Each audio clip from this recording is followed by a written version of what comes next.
उत्तराखंड में 20 करोड़ रुपए के गड़बड़ झाले की जांच की फाइल शासन से गायब हो गई है। पूरा मामला रहस्यों से भरा हुआ है। किन किन लोगों ने फाइल को गायब कराने का षड्यंत्र रचा, मतलब जांच को दबाने के लिए कोशिश की।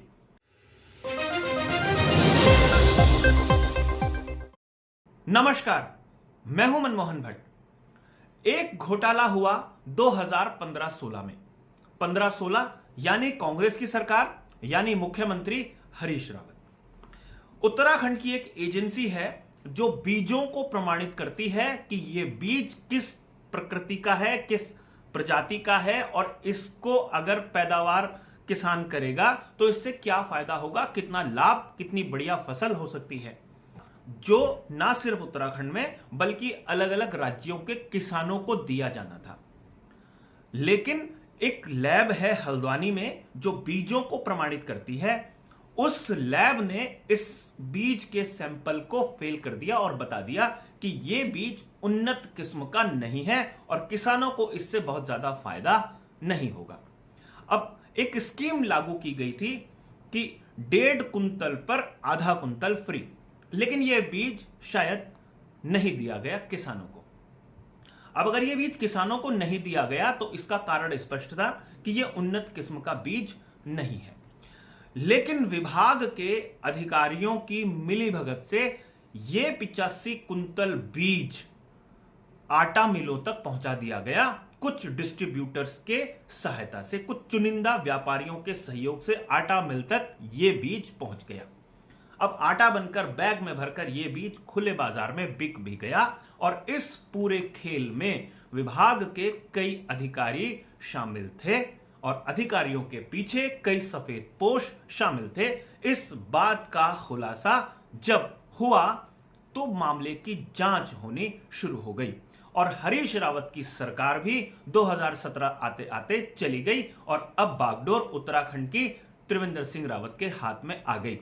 मामले की जांच आगे बढ़नी शुरू हुई और तत्कालीन कृषि अपर सचिव डॉक्टर आशीष श्रीवास्तव ने इस पूरे मामले की जांच की और यह पाया कि इसमें गड़बड़झाला हुआ है और यह पूरा का पूरा खेल करने की जो कोशिश हुई है उसमें 20 करोड़ रुपए के हेर-फेर का आरोप है। शासन ने एक बार और इस पूरे प्रकरण की जांच की ताकि वेरीफाई हो जाए चीजें और कोई अनियमितता अगर किसी एक अधिकारी ने पकड़ी है और दूसरी छूट गई है तो दूसरे पहलुओं पर भी जांच हो जानी चाहिए। अब जांच की कुमाऊं के कमिश्नर ने, जब उन्होंने जांच की तो उन्होंने भी पाया कि मामला गड़बड़ तो है और कई पत्रावलियां गायब हैं, कई पत्रावलियों के साथ छेड़छाड़ करने की कोशिश की गई है। कई महत्वपूर्ण दस्तावेज जो फाइल में लगे होने चाहिए थे, रिकॉर्ड्स में होने चाहिए थे, वो दस्तावेज भी गायब हैं। अब 2 आईएएस अधिकारियों ने जांच की संस्तुति की, एक अपर सचिव कृषि तत्कालीन और तत्कालीन कुमाऊं कमिश्नर। दोनों ने कहा कि यह मामला उत्तराखंड के अलावा दूसरे राज्यों तक भी फैला हुआ हो सकता है, इसलिए इसकी एसआईटी स्पेशल इन्वेस्टिगेटिव टीम बनाकर जांच की जाए। शासन में बड़े गंभीरता के साथ इस मसले को तैयार किया जा रहा था और इस जांच के लिए वरिष्ठ अधिकारियों की एक बैठक होनी होती है और उन बैठकों के बाद मुख्य सचिव से होते हुए फाइल मुख्यमंत्री तक पहुंचती है। यह एक सामान्य प्रक्रिया है। लेकिन वो फाइल गायब हो गई। गायब हुई एक आईएएस अफसर के दफ्तर से। उन आईएएस अफसर का नाम है रामविलास यादव। रामविलास यादव कौन है वो मैं आपको बताता हूं। आय से अधिक संपत्ति के मामले में, गड़बड़ घोटाला करने के मामले में उत्तर प्रदेश के लखनऊ से लेकर देहरादून तक गड़बड़ियों में शामिल होने पर रामविलास यादव को पहले तो पुष्कर सिंह धामी की सरकार ने सस्पेंड किया, विजिलेंस ने उनको गिरफ्तार किया और जेल की सलाखों के पीछे पहुंचाया। रामविलास यादव हालांकि अभी शॉर्ट टर्म जमानत पर शायद बाहर निकले हैं, लेकिन फिर उनको अंदर भेजा जाएगा, यह भी स्पष्ट है।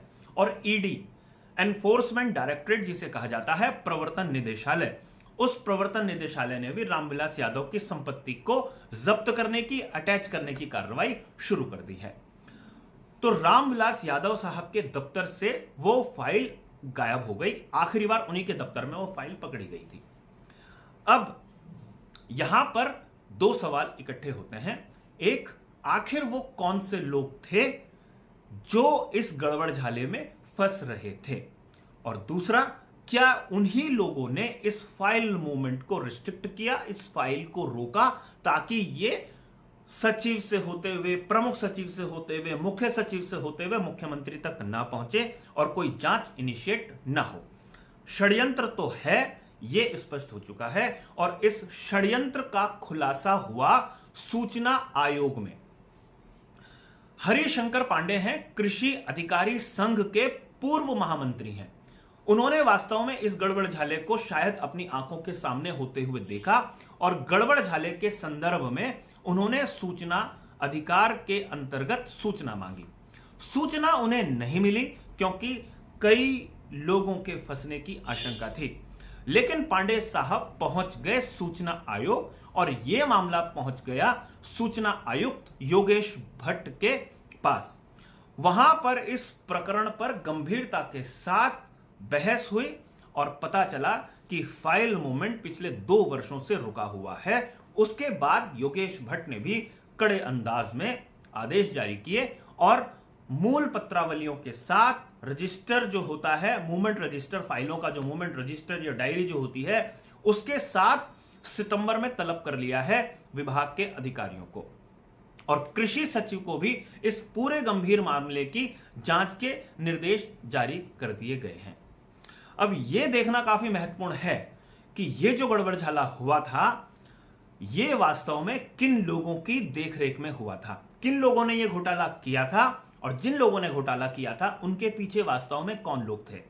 अब जब जांच हो रही थी, एसआईटी जांच की दिशा में फाइल आगे बढ़ रही थी, तो वो कौन से लोग थे जिन्होंने इस फाइल पर नजरें टिकाई हुई थी, और फाइल आखिर में रामविलास यादव के दफ्तर से गायब हो गई।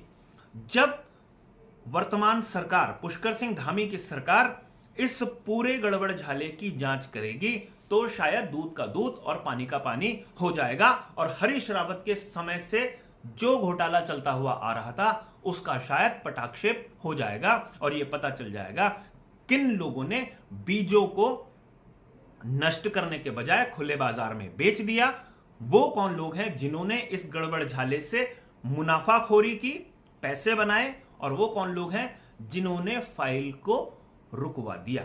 अब यह घोटाला जब खुलेगा तो हो सकता है कई सफेदपोश लोग फंस जाए, क्योंकि तत्कालीन कृषि निदेशक को इस पूरे मामले में हटाया जा चुका है। तो क्या सिर्फ कृषि निदेशक ही जिम्मेदार थे, या कुछ और लोग भी इस पूरे गड़बड़ झाले में शामिल रहे हैं? देखना यह होगा कब यह मामला खुलता है। सूचना आयोग में अगली पेशी जब होगी तो वो क्या क्या दस्तावेज लेकर पहुंचते हैं। अभी के लिए साथियों इतना ही। अगली रिपोर्ट में फिर मुलाकात होगी, तब तक इजाजत दीजिए। नमस्कार।